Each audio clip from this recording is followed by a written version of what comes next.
గణపతే నమః శ్రీమాత్రే నమః శ్రీ వారాహిదేవి నమో నమః. Welcome to our YouTube channel Chagantipati talks. గురు పరంపరలో మొదటి భాగం పార్ట్ 1 శ్రీ గురు చరిత్ర 35వ అధ్యాయం. శ్రీ గణేశాయ నమః, శ్రీ సరస్వతి నమః, శ్రీ గురుభ్యో నమః. సిద్ధయోగి అటుపై జరిగిన వృత్తాంతం ఇలా చెప్పాడు. సావిత్రి శ్రీగురుని పాదాలకు మొక్కి, స్వామి నిరంతరం మీ పాదాలను స్మరించేందుకు సాధారణంగా నాకు ఒక మంత్రం ఉపదేశించి అనుగ్రహించండి అని వేడుకున్నది. శ్రీగురుడు, అమ్మ, స్త్రీలకు భర్తను సేవించడం కంటే మోక్షానికి మరొక మార్గం లేదు. స్త్రీలకు మంత్రోపదేశం చేయకూడదు. పూర్వం దేవాసుర యుద్ధంలో చనిపోయిన రాక్షసులందరినీ శుక్రాచార్యుడు మృత సంజీవునితో మంత్రంతో బ్రతికించి యుద్ధరంగానికి పంపుతున్నాడు. ఒకనాడు ఇంద్రుని వల్ల ఆ సంగతి విని శివుడు కోపించి నందిని పంపి ధ్యాన నిమగ్నుడై ఉన్న శుక్రాచార్యుని తెప్పించి అతనిని మింగి తన కడుపులో బంధించాడు. ఒకనాడు శివుడు ఏమారినప్పుడు శుక్రుడు ఆయన మూత్రంతో పాటు బయటకు వచ్చి మరలా యుద్ధంలో చనిపోయిన రాక్షసులను బ్రతికించసాగాడు. ఏ మంత్రమైన స్త్రీకి ఉపదేశం ఇస్తే నిర్వీర్యం అవుతుందని అందులో మృత సంజీవిని మంత్రాన్ని మూడవ వాడికి ఉపదేశించగానే దాని మృతమైపోతుందని విషయాన్ని స్మరించి శివుడు బృహస్పతిని పిలిచి అతనికి ఒక ఉపాయం చెప్పాడు. బృహస్పతి తన కుమారుడైన కచుని అందుకు నియమించాడు. కచుడు వెళ్ళి శుక్రాచార్యునికి సాష్టాంగ నమస్కారం చేసి, అయ్యా, నేను ఒక విప్రకుమారుడును.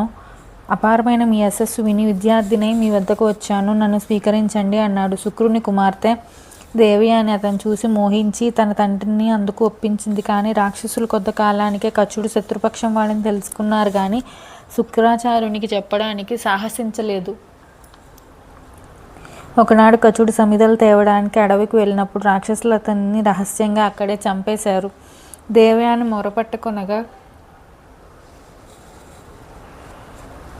శుక్రాచార్యుడు తన దివ్య దృష్టితో తెలుసుకొని మృత సంజీవిని మంత్రంతో అతన్ని తిరిగి బ్రతికించాడు. రాక్షసులు మరొకసారి అతన్ని చంపి దహనం చేసి ఆ బూడిద నలుదిక్కుల్లో విరజమ్మేశారు. కానీ శుక్రుని మరలా అతన్ని బ్రతికించాడు. రాక్షసులు అతన్ని మళ్ళీ చంపి భస్మం చేసి నీటిలో కలిపి శుక్రుని చేత తాగించారు.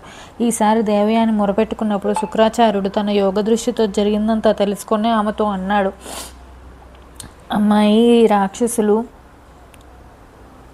అతన్ని నా కడుపులోకి పంపేశారు. ఇప్పుడు కచుడిని బ్రతికిస్తే నేను చనిపోవాల్సి వస్తుంది. అప్పుడు ఆమె తండ్రితో, నేను అతన్ని వివాహం ఆడాలని ఎంతో ఆశలు పెంచుకున్నాను. అతడు లేక నేను బ్రతకలేను అన్నది. ఆ రాక్షస గురువు, ఈ మంత్రం నాకొక్కడికే తెలుసు, ఇతరులకు చెప్పకూడదు అన్నాడు. ఆమె తండ్రి, నీ కుమార్తెనే నాకు ఆ మంత్రం ఉపదేశించు. కచుడు బ్రతికి బయటకు రాగానే మళ్ళా నిన్ను కూడా బతికిస్తాను అన్నది. అమ్మ, స్త్రీలకు మంత్రజపం తగదు, వారికి భర్త సేవే విధింపబడినది. స్త్రీకి ఉపదేశించిన మంత్రం శక్తిహీనమవుతుంది అన్నాడు శుక్రుడు. దేవయాని అలిగి, అలా అయితే మీరు మీ మంత్రంతో సుఖంగా ఉండండి, కచుడిని విడిచి జీవించలేను, నేను మరణిస్తాను అని చెప్పి మూర్చబోయింది. వేరే దారి లేక ఆమెపై వాత్సల్యంతో శుక్రాచార్యుడు ఆమెను మేల్కొల్పి మంత్రం ఉపదేశించి తర్వాత ఆ మంత్రంతో కచుడిని బ్రతికించాడు. అప్పుడు కచుడు శుక్రుని కడుపు చీల్చుకొని బయటకు రాగానే దేవయాని 3 సార్లు ఆ మంత్రం ఉచ్చరించి తన తండ్రిని బ్రతికిస్తున్నప్పుడు కచుడు కూడా ఆ మంత్రం విన్నాడు. స్త్రీకి ఉపదేశించడం వలన 3వ వాడు గనక కచుడు వినిన కారణంగా ఆ మంత్రం నష్టమైనది. అలా నిర్ధారణ చేసుకుని కచుడు శుక్రాచార్యుడికి నమస్కరించి, అయ్యా, మీ కృప వలన విద్యలన్నీ నేర్చుకున్నాను. నా అభీష్టం నెరవేరండి. ఇక్కడ ఉంటే నన్ను ఈ రాక్షసులు బతకనివ్వరు కనుక నాకు సెలవిప్పించండి అన్నాడు.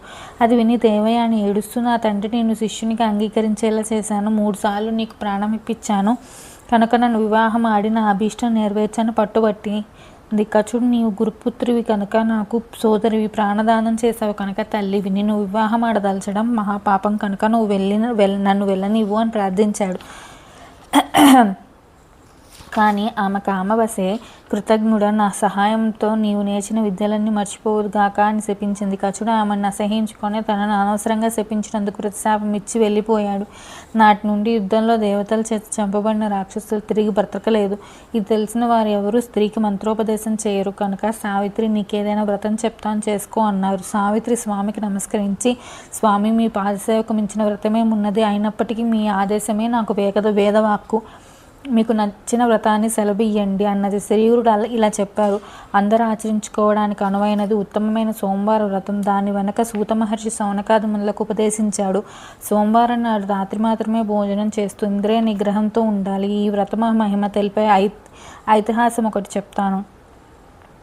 ఆర్యవర్తంలో చిత్రవర్మ అనే రాజు తన ప్రజలను ఎంతో ధర్మంగా పాలిస్తుండేవాడు.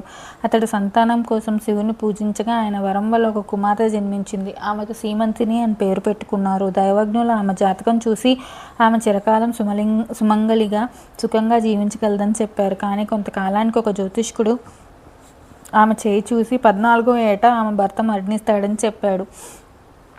ఆమె వివాహం ప్రసక్తి వచ్చినప్పుడల్లా తల్లిదండ్రులు భయపడుతున్న మనోవేదనను గుర్తించి సీమంతిని ఒకనాడు యజ్ఞవల్క మహర్షి భార్య మహాపతివ్రత అయిన మైత్రేయిని దర్శించి నమస్కరించి తన దురదృష్టానికి నివారణ తెలపమని ప్రార్థించింది. అప్పుడు మైత్రేయి, అమ్మాయి ప్రతి సోమవారం భక్తితో శివపార్వతులను పూజించు. అభిషేకం వలన పాపం నశిస్తుంది.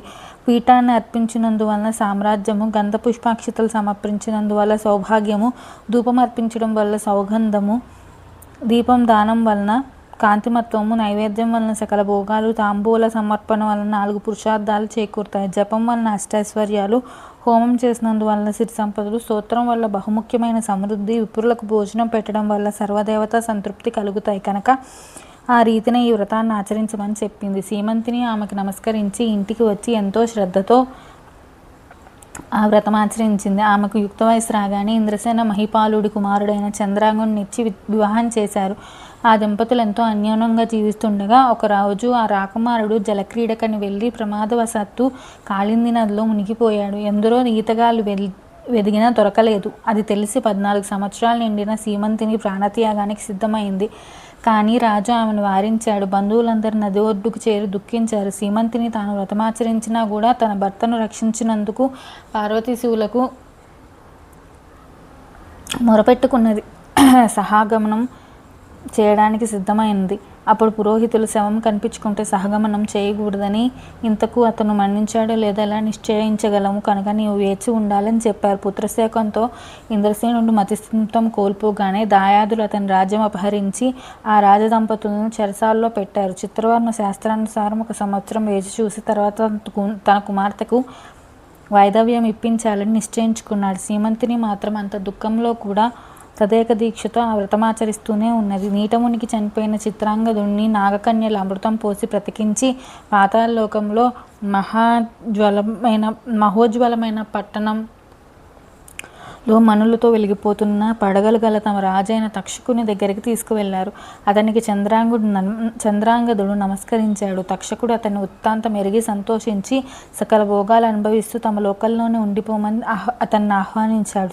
చంద్రాంగదుడు వారి ప్రేమకు సంతోషించి తన తల్లిదండ్రులు తన భార్య తన కోసం దుఃఖిస్తుంటారు కనుక తను వెంటనే వెళ్ళిపోవాలని చెప్పాడు. అప్పుడు తక్షకుడు అతని చేత అమృతం త్రాగించి అతని భార్య కోసం ఒక పాత్రలో అమృతం ఇచ్చి అతన్ని సత్కరించి తనను ఎప్పుడు స్మరించినా ఆపదలో రక్షించగలనని చెప్పి పంపాడు. తక్షకుడు ప్రసాదించిన దివ్యాశ్వం మీద చంద్రాంగదుడు తిరిగి నది ఒడ్డుకు చేరాడు. అమృతం త్రాగడం వలన దివ్య వర్చస్సుతో వెలిగిపోతూ దివ్యాశ్వంపై